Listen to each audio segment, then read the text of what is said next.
Gracias, hermanos, por permitirme compartir con ustedes este momento.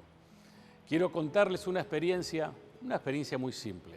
El otro día, como todos hacemos a la mañana, me presenté delante de Dios, le dije, Señor, háblame. Abrí la Biblia y leí cuando Jesús tuvo el encuentro con Natanael, que él dudaba realmente cuando le dijeron que habían encontrado al Mesías.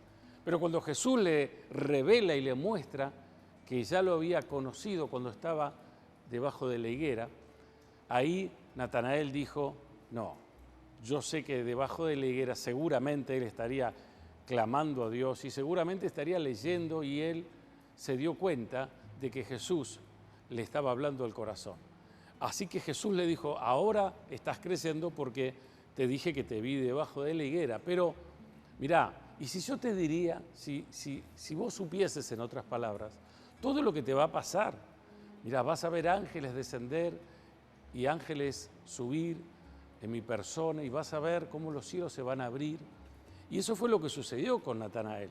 Natanael pudo experimentar, ver muertos resucitar, pudo ver gente cómo venía a los pies de Jesús, cómo se multiplicó. Bueno, tantos milagros habrá vivido que no tenía la menor idea. En otras palabras, muchas veces nosotros no sabemos todo lo que Dios tiene preparado para nosotros. Y sabemos que Dios tiene cosas buenas para nosotros. Entonces le pregunté al Señor y le dije, ¿y qué tenés para mi vida? Háblame del futuro, Señor. Y me animé a abrir la Biblia, a ver qué me decía el Señor. Y leí en esa parte, justo cuando puse mis ojos al azar, y decía así, pedid y se os dará, buscad y encontraréis, llamad y se os abrirá.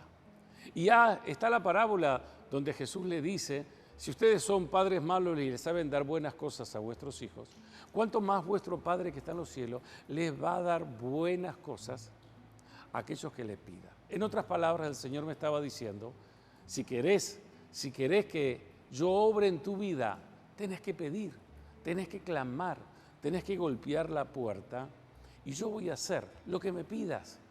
Yo quiero bendecirte, pero también yo me sujeto a tu libre albedrío, a lo que vos desees, a lo que vos creas, a lo que vos pidas. Así que entiendo perfectamente que la oración y la intercesión es una necesidad, es un arma importantísima. Y bueno, como pastores tenemos que darle el lugar en la iglesia que corresponde. Vemos, cuando hablamos de intercesor, bueno, vemos a Jesús, es el mejor ejemplo. Él comenzó su ministerio ahí en el monte de la tentación, cuando peleó contra el diablo y venció. Él necesitaba tener revelación de todo lo que comenzaba. La Biblia nos dice que Jesús, de muy de mañana, él intercedía al punto que los discípulos le dijeron, enséñanos a hacer lo que vos hacés, enséñanos a orar. Veían el poder del Padre sobre el Hijo cuando Jesús bajaba de ese monte después de estar orando horas, y a veces sabemos que desde muy temprano él clamaba permanentemente. Él mismo dijo, yo no hago otra cosa sino aquello que oí del Padre. La intercesión en Jesús es el perfecto ejemplo. Aun cuando él termina su ministerio, termina intercediendo. Vemos cómo en Getsemaní, mientras los discípulos dormían, él se puso a interceder y grandes gotas de sangre caían al piso de el clamor, la intercesión que tenía Jesús. Así que el mejor ejemplo de intercesión es Jesús. Nosotros tenemos que ser igual a Jesús, tenemos que parecernos no solamente en lo que decimos, sino en lo que hacemos. Cuando estuvimos ahí en Israel en el 2017, Dios nos permitió estar, fuimos a visitar Jericó. Cuando uno va a Jericó, puede ver las murallas de Jericó, y los arqueólogos descubrieron que sí, evidentemente están ahí, se pueden ver las piedras y se pueden ver como algo se derrumbó, algo se cayó. Cuando excavaron, están todos los cimientos de Jericó todavía hasta el día de hoy. Pero lo interesante es que cuando uno está ahí mirando dónde estuvo ese gran muro que cayó por el milagro, por la fe de los judíos, uno puede levantar los ojos y ahí nomás podés ver el monte de la tentación. Así que Jesús estaba ahí en el monte de la tentación y estaba mirando ahí Jericó. Y seguramente en esos 40 días recordaría cómo ahí Josué estuvo peleando espiritualmente y físicamente. Y quiero hablarte de eso. Quiero hablarte de los 7 pasos para la victoria. Bueno, yo le puse ese título, o 7 consejos para poder tener una oración eficaz, ser un intercesor eficaz. El primero podemos decir lo que tuvieron que hacer los israelitas antes de ir a dar vueltas sobre Jericó. Ellos tuvieron que santificarse. Dios le dice, santifica al pueblo. Es más, le dijo, tienen que circuncidar. Y luego les dijo, vayan los sacerdotes, lleven el arca y pongan sus pies en el Jordán. Cuando pongan sus pies en el Jordán se va a abrir. ¿Y de qué nos habla todo eso? Bueno, yo creo que nos habla de, si queremos ser intercesores, tenemos que tener un compromiso. Lo primero que tenemos que tener en nuestro corazón es un compromiso. Cuando hablo de compromiso, hablo de tener una vida en santidad. Hablo de un compromiso, no solamente el agua hasta los tobillos. No. Tenemos que seguir avanzando en nuestro compromiso. Tenemos que seguir como en Ezequiel cuando le dijo, sigue avanzando, y el agua ya le llegaba a las rodillas, luego los lomos, y luego tuvo que nadar. Hay un compromiso en la vida cristiana que va siendo paulatinamente más profundo. Ese compromiso tiene que estar en cada uno de nosotros. Nosotros como guerreros, como hombres y mujeres de oración que están al frente, tenemos que tener un compromiso. Todo soldado está dispuesto a tener un 100% de compromiso. Así que cuando vemos el ejemplo de cómo tomaron Jericó, podríamos sacar algunas enseñanzas. Por ejemplo, el compromiso. Lo segundo que veo es que ellos tuvieron que aprender a ser dependientes. No independientes, sino dependientes. En otras palabras, ellos tuvieron que escucharlo a Dios y tuvieron que hacer lo que Dios les decía, no como a ellos les parecía, sino que tuvieron que tener revelación. Tuvieron que llevar el arca adelante, y ustedes fíjense que adelante del arca iban los soldados, iban los guerreros. Luego iban 7 sacerdotes tocando trompeta, luego el arca y luego el resto del pueblo. Y cuando yo veo esta imagen, veo a los intercesores. Veo a los intercesores que van adelante. Nosotros en la iglesia tenemos ya hace muchos años, una vez por mes, los intercesores oran 24 horas. Sí, se ponen a orar desde el sábado a las 4 de la tarde, 3 de la tarde, hasta el domingo. Van a un cuarto especial. En la época de pandemia lo hicimos en nuestros hogares. Ahora hemos vuelto en un salón, 3, 4, 5, 6. Están 2 horas intercediendo, orando en lenguas por peticiones en una mesa. Luego ellos se van y entran otros tantos, y así cubrimos las 24 horas.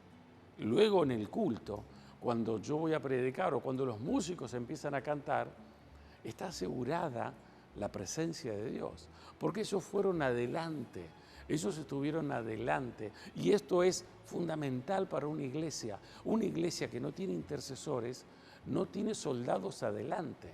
Nosotros tenemos que poner los soldados adelante. Luego viene la presencia, luego viene la gloria de Dios, luego viene la alabanza y decimos, qué hermosa presencia. Tiene que haber un sacrificio de oración antes. Esto tiene que ser una costumbre, tiene que ser un principio. Los intercesores tienen que ser los que van adelante en la iglesia. ¿Para qué? Para que esté la presencia, para que haya dirección, para que haya cobertura. Los intercesores son personas magníficas, preciosas, hermosas. Yo estoy contento, los honro y le pido a Dios que me añada intercesores. Pero los intercesores, aunque todos tenemos que ser intercesores, son personas que tienen que cubrir algunos requisitos. Uno de ellos es que tienen que comprometerse. Tienen que ser personas que dependen del Espíritu Santo. No podemos ir a orar por algo. Sí, podemos orar y tenemos peticiones, pero yo sé que cuando entramos en la atmósfera de la presencia de Dios, tenemos que depender de lo que Dios quiere y por lo que Dios quiere que oremos. Y depender como Él. Hay como un río que nos va llevando. Ya no podemos nosotros tener gobierno. Eso es precioso, es hermoso. Cuando alguien empieza a orar, al principio le cuesta, es como cuando uno entra al mar, pero una vez que entraste, ya no querés salir de ese momento tan precioso. Los intercesores tienen que ser dependientes del Espíritu Santo y la iglesia tiene que depender, no de los intercesores, por supuesto, sino de la intercesión, de saber que si no hay oración, puede haber una hermosa palabra, pero quizás la gente está dormida espiritualmente.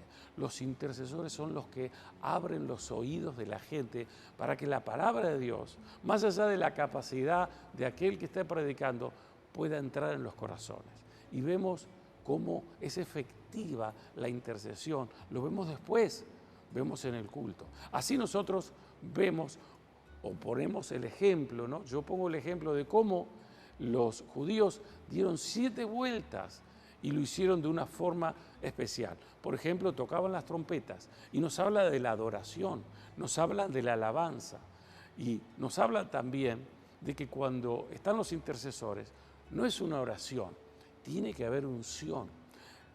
El intercesor tiene que entrar en la presencia y en la presencia hay poder y el intercesor tiene que estar lleno de la presencia de Dios. Y si no está lleno, tiene que orar hasta llenarse, porque si no, no hay poder. Y si no hay poder, no hay resultado. Pero el intercesor tiene que entender estos principios. Ellos iban tocando la trompeta. Bueno, tomemos eso para recordar. Tenemos que orar, tenemos que alabar, tenemos que recibir el poder de Dios para que nuestra intercesión sea efectiva. ¿Qué otra enseñanza podemos ver de los hebreos cuando tomaron Jericó, que es un ejemplo de intercesión, porque se cayeron los muros después de que estuvieron permanentemente orando, clamando, tocando las trompetas? Vemos que ellos, aunque al principio no pasaba nada, ellos perseveraron en fe. Podremos decir que la cuarta vuelta le podemos poner un nombre. La primera vuelta podemos ponerle compromiso. La segunda vuelta podemos ponerle dependencia. La tercera vuelta que dieron los judíos podemos ponerle la adoración, el poder de Dios. La cuarta vuelta podemos poner un título. Este es el título, fe. Sí, Hebreos nos dice que los judíos ganaron la victoria porque por la fe cayeron los muros. ¿Qué significa la fe? Bueno, podríamos hablar, ustedes han predicado mucho de la fe, pero quiero decirles que la oración a veces tarda el resultado en venir, pero nosotros tenemos que permanecer en fe, sin dudar nada. Es como un grano de mostaza, pero ese grano tiene que crecer. Y ellos estuvieron 7 días. 7 significa los días que sea necesario, orando, y llega un momento, en un momento hay un rompimiento. Podríamos decir entonces que la quinta vuelta es esto, rompimiento. ¿Qué significa rompimiento? Bueno, tenemos que aprender a cuándo tenemos que parar de orar. ¿Cuándo ellos pararon de orar? Cuando vieron que los muros se cayeron. ¿Cuándo vos y yo tenemos que parar de orar por alguien o por nosotros mismos o por el ministerio? Cuando hace un rompimiento. Y cuando hablamos de rompimiento, nos damos cuenta porque hay una paz en nuestro corazón y decimos, ya está, no lo veo, pero ya lo siento, tengo una paz, ya está, ya llegó, decimos, la oración al cielo y ya me contestó. ¿Cómo te contesta Dios? Muchas veces Dios nos contesta con una paz, esa paz que dice, no te preocupes, estuve orando y oré, y en un momento Dios me habló, Dios me dio paz. Hay un rompimiento. ¿Cuánto necesitamos que haya un rompimiento en este tiempo, después de tanta pandemia, para que se rompa todo espíritu de sueño, de tibieza en la iglesia, para que se muevan los cimientos y podamos experimentar de nuevo esa unción que en muchos se han dormido? Las vírgenes, muchas se les ha terminado el aceite, pero por eso más que nunca tenemos que orar para que haya un rompimiento y que se despierte el pueblo. Podemos decir otra vuelta más, la número 6. Y cuando decimos la número 6 podemos poner un título, podemos ponerle unidad. Sí, vemos que ellos estaban totalmente unidos. De una forma iban caminando, todos tenían que estar. Aún las 2 tribus que se querían quedar del otro lado tuvieron que estar. La unidad nos da autoridad. Ya lo sabemos, por supuesto, pero es importante que sepamos esto. Necesitaban ellos un líder. Tenía que haber un Josué, pero Josué necesitaba un equipo. Nosotros tenemos que tener esta mentalidad. Tantos aquellos que estamos al frente como aquellos que están ayudando en la iglesia, somos un equipo. El equipo hace que en vez de corran 1000, vamos a poder vencer a 10.000. Y esto es lo que está sucediendo ahora en la Iglesia Cristiana Bíblica. Se están armando equipos de oración. Esto es fundamental, ¿eh? Nosotros tenemos que ahora ponernos de acuerdo y saber por qué vamos a orar.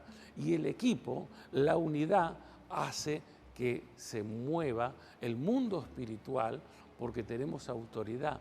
Como alguien dijo, la oración del justo puede mucho, pero la oración de muchos justos puede mucho más. La última vuelta, y ya termino, 7 vueltas. La última vuelta podríamos ponerle este título, Guerra Espiritual. Claro, Jesús estuvo en guerra y ellos luego que cayeron tuvieron que entrar literalmente en guerra.